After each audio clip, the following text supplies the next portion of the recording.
Hello friends, सवाल junior classes में आपका स्वागत है। मैं जन्मेजय और आज की वीडियो में आपके लिए एक और टॉपिक लेके आया हूँ हिंदी का। अभी तक आपने जो टॉपिक देखा था उसमें इंग्लिश, सोशल साइंस, मैथ के भी कुछ थे।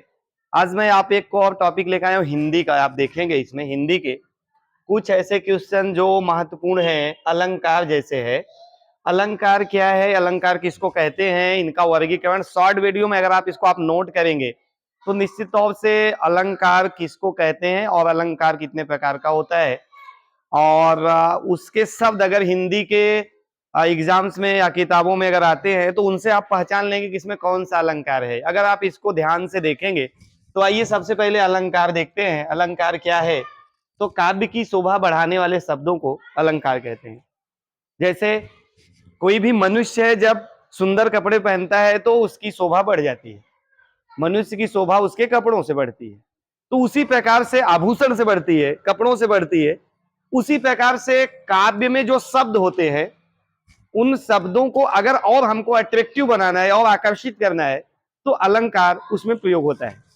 तो आइए देखते हैं, वर्गीकरण करेंगे। पहले जान लेंगे काव्य में काव्य की शोभा बढ़ाने वाले, यानी कि जो हमारे काव्य लिखे गए हैं उनको और अट्रैक्टिव और आकर्षक बनाने के लिए हमको अलंकार का प्रयोग किया करना पड़ता है। अलंकार अलग अलग होते हैं, वर्गीकरण है इसका, मतलब अलंकार कितने प्रकार के होते हैं। तो अलंकार जानते रहेंगे दो प्रकार का, एक शब्द अलंकार और दूसरा अर्थालंकार।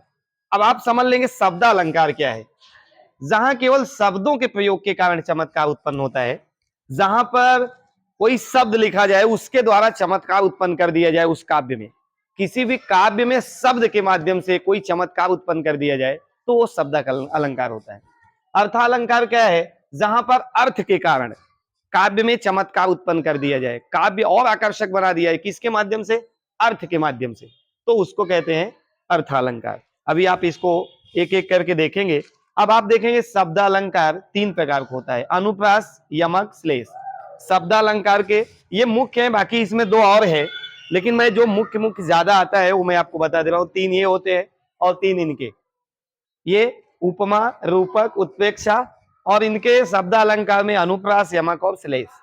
तो आइए एक एक आपको दिखाता हूं। अनुप्रास क्या है? अनुप्रास अलंकार किसी भी काव्य में कोई पंक्ति आई है, इसमें अनुप्रास है कि नहीं, आप कैसे समझेंगे उसको? एक ही वर्णों की बार बार आवृत्ति होना, एक ही वर्ड की। देखेंगे यहां शब्द की बात नहीं की जा रही, वर्ड की बात की जा रही है। वर्ड और शब्द क्या है? वर्णों के मिलने से शब्द बनता है। जैसे क से ज्ञ तक है, अलग अलग है, वर्ड है। उसी में से दो दो का मिला के हम तीन का चार का जोड़ा बनाएंगे, शब्द बना लेंगे। तो इसमें वर्णों की बात की रहा है, वर्ण की आवृत्ति होती है, शब्द की नहीं। ध्यान देंगे वर्णों की। ता, यहां देखेंगे तरनी, तनुजा, तट, तमाल, तरवर, बहु, छाए। तो इसमें ता ता ता ता शब्द की कई बार आवृत्ति हुई, यानी कि वर्ड की आवृत्ति हुई, ना कि शब्द की। तो जहां पर वर्णों की आवृत्ति होती है उसमें अनुप्रास अलंकार होता है। उम्मीद करता हूं आप समझ गए होंगे। वर्णों की आवृत्ति होना अनुप्रास अलंकार कहलाएगा। फिर देखेंगे यमक क्या है? शब्द की आवृत्ति होना होती है पर अर्थ अलग अलग होता है। देखो यहां पर वर्णों की आवृत्ति हो रही थी, इसमें शब्द की आवृत्ति हो। आवृत्ति मतलब बार बार उत्पन्न होना, बार बार आना, एक ही शब्द बार बार प्रयोग करना। तो एक ही शब्दों का बार बार प्रयोग होगा लेकिन उसका अर्थ अलग अलग होगा। तो आइए इसको देख लेते हैं। जैसे यहां दिया है यमक में शब्द की आवृत्ति होती है पर अर्थ अलग अलग होता है। यहां दिया कि सजना है मुझे सजना के लिए।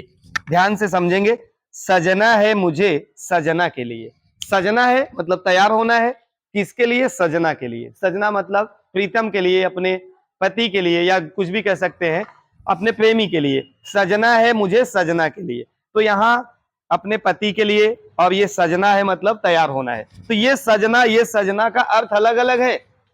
अभी दूसरा उदाहरण जो बहुत फेमस है, कनक कनक ते सौगुनी मादकता अधिकाय, या खाए बोराए जग या पाए बोराए। तो कहने का मतलब है कनक कनक दो बार आया है, एक धतुरा है और एक सोने का अर्थ है। एक कनक का मतलब सोना, एक धतुरा, दोनों पाने के बाद आदमी बोरा जाता है। तो उसी प्रकार से इसमें सजना और सजना दो बार आया है। कहने का मतलब दोनों की अर्थ की आवृत्ति, दोनों शब्द अलग अलग आए हैं लेकिन अर्थ इसका अलग अलग है। इसमें शब्दों की आवृत्ति, सॉरी इसमें वर्णों की आवृत्ति और इसमें शब्दों की आवृत्ति, लेकिन इसका अर्थ अलग अलग होगा। आइए अगला देखते हैं। शब्द अलंकार में अगला है श्लेष अलंकार। श्लेष क्या है उसको देख लेंगे। शब्द एक बार, अर्थ अनेक, मतलब एक ही शब्द उसके अलग अलग अर्थ, अनेक अनेक अर्थ। पानी गए न उबरे मोती मानस चूर, पानी गए न उबरे मोती मानस चूर। अब देखेंगे मोती, मानस और चून, तीनों के लिए पानी का अलग अलग अर्थ है। इसी पानी का तीन अर्थ है, मतलब एक ही शब्द रहेगा लेकिन अलग अलग अर्थ होगा। लेकिन इसमें शब्द अलग अलग होंगे, अर्थ अलग अलग होगा। लेकिन इसमें देखो क्या है, शब्द दोहराया नहीं जाएगा, एक ही बार आएगा लेकिन उसका अर्थ अलग अलग होगा। पानी मोती के साथ मिलेगा तो इसका अर्थ अलग हो जाएगा। यही पानी मानस के साथ मिलेगा तो मतलब इज्जत की बात, पानी, पानी मतलब मनुष्य का, पानी होना मतलब इज्जत की बात होना।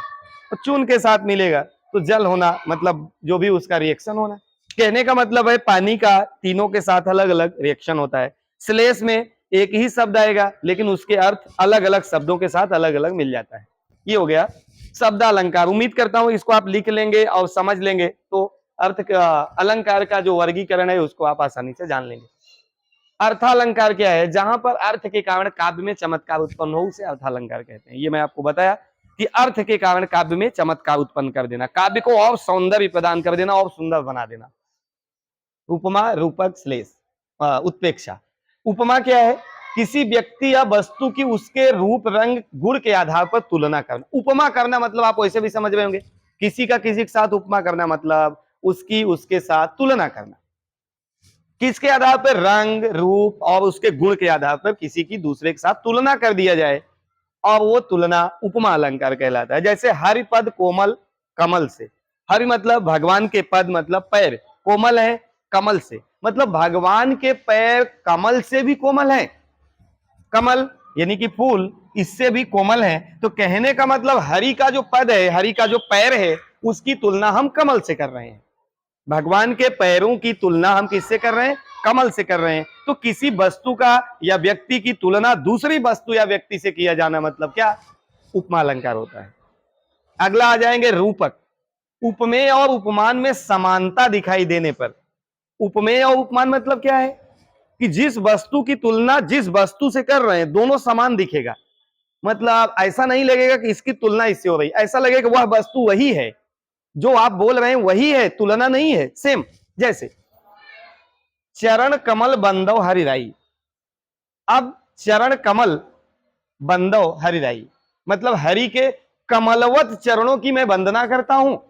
भगवान के कमलवत चरण, कमल के समान चरण की मैं वंदना करता हूं। कमल जैसा नहीं, कमलवत चरण मतलब कमल ही, चरण ही कमल है।